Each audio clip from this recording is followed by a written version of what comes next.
So the next part is acidity of the alcohol. So alcohol is a Bronsted acid. It is a weak Bronsted acid that is going to give us an H plus. So assume that this is a base and that is having electron. Base will take H plus and acid will be alcohol. So here base is going to take an H plus from the alcohol and you are going to form base to hydrogen bond. That will be called as conjugate acid. Okay, next here since H plus is lost by the alcohol, you are going to get OR minus. It is nothing but alkoxide ion. So this will be conjugate base that is coming from the acid alcohol, and this is conjugate acid that is coming from the base.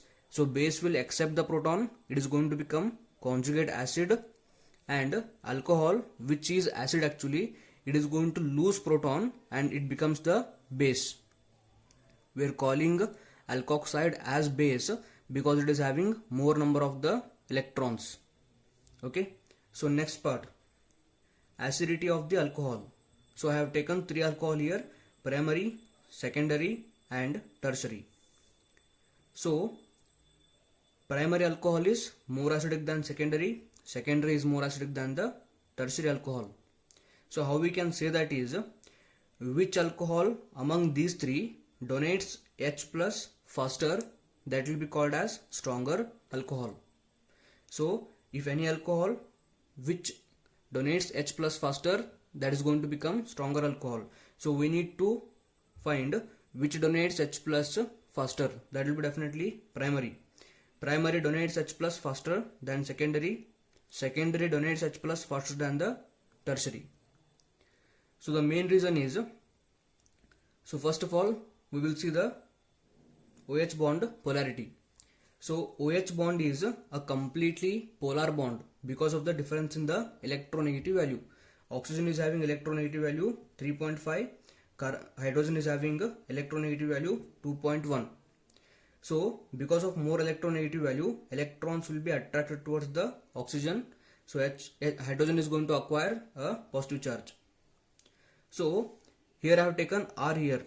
Assume that this R is a CH3 group, and CH3 group is electron donating group by plus I effect, that is plus inductive effect. So you are having 1R here, 2R and 3R.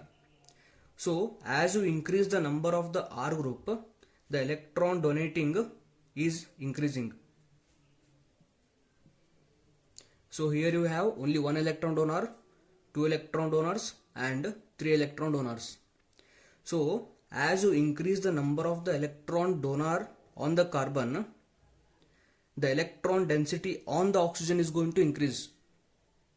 So when the electron density of the oxygen increases, it is going to acquire more negative charge. So here hydrogen is having which charge? It is having positive charge. So when oxygen is having more negative charge, can it let go of hydrogen? That is not possible because hydrogen is having positive charge. If electron density of the oxygen increases, then it cannot let go of the H plus. So if it doesn't let go of the H plus, we cannot call it as a strong acid. Therefore, as the number of the R group increases, acidity of the alcohol decreases, because as the number of the electron donating group increases, electron density on the oxygen increases. When electron density on the oxygen increases, oxygen is going to acquire negative charge. When it acquires negative charge, it cannot let go of the H plus. And if that does not happen, this tertiary alcohol will be acting as a weak acid. That is why primary is stronger acid than the secondary, secondary is stronger acid than the tertiary.